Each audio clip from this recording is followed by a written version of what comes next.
दोस्तों, जब हमने तय किया कि हम यहाँ पर एक अच्छा भव्य रहने के लिए एक स्थान तय करें और कुंभ में टेंट सिटी की स्थापना करें, तो हम यहाँ पर आए 1 महीना पहले।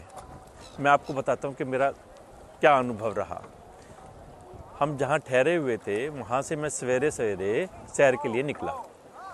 पास में एक फूल मंडी थी, वहाँ पर एक चाय का खोखा था, छोटा सा 4 बाई 4 फीट का शायद रहा होगा।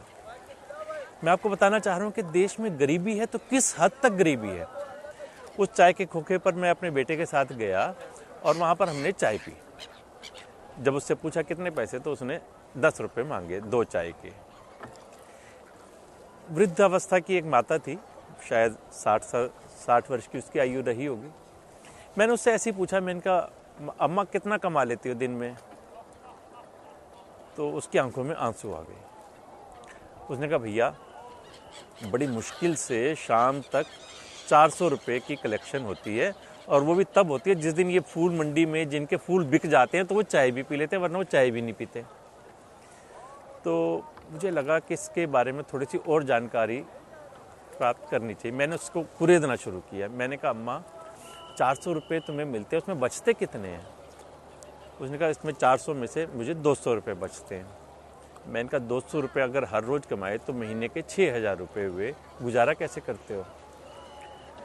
तो उसने कहा कि 6,000 में से 3,000 तो मेरा पति शराब में और जुए में हार जाता है, 3,000 रुपये मिलते हैं मुझे।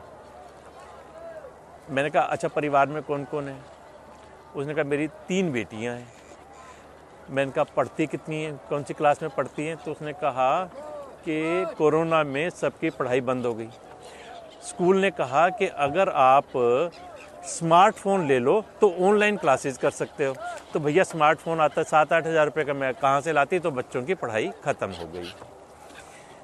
बड़ा दुख हुआ कि गरीबी की ये हालत है। लेकिन उसके बाद उसने जो बताया वो बहुत अचंभित करने वाला था। उसने कहा, मैंने उससे नाम पूछा उसका, तो उसने कमला जोसेफ कुछ इस तरह का नाम बताया। मैंने कहा एक हिंदू और एक क्रिश्चियन नाम का क्या मतलब? तो उसने कहा कि भैया यहाँ पर बहुत सारी क्रिश्चियन मिशनरीज काम कर रही हैं, और जब सब कुछ हमारा ख़त्म हो गया था कोरोना के दिनों में, तो क्रिश्चियन मिशनरीज के कुछ लोग आए, संडे के दिन मुझे वहाँ चर्च में ले गए, मेरे को प्रेयर कराई, मेरे गले में एक क्रॉस लटका दिया और मेरा नाम भी चेंज कर दिया। उसके बाद से उन्होंने मुझे कुछ पैसे भी देने शुरू किए, और फिर ये जो आप चाय का खोखा देख रहे हो ना, ये बनाने के लिए भी उन्होंने मुझे मदद की थी, इसलिए उन्होंने मेरा नाम भी चेंज कर दिया। अब मैं हर संडे को वहाँ प्रेयर करने के लिए चर्च में जाती हूँ। तो दोस्तों, आप सोच सकते हैं कितना बड़ा इस देश में क्रिश्चियन मिशनरीज का काम चल रहा है।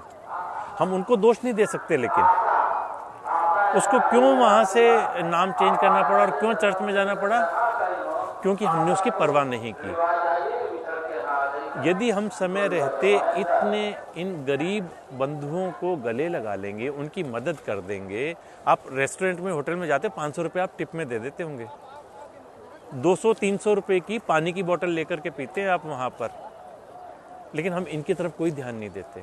दोस्तों, बहुत बड़ी आवश्यकता है अगर हमें अपने इन बंधुओं को अपने साथ जोड़े रखना है तो इनकी परवाह करने की ज़रूरत है। इनकी तरफ प्यार का, प्रेम का हाथ बढ़ाने की ज़रूरत है, और इनका पूरा मान सम्मान, और उनको आर्थिक दृष्टि से विशेष रूप से कोई समस्या ना आए, और आपके छोटे छोटे प्रयास से बहुत बड़े रिजल्ट आ जाएंगे।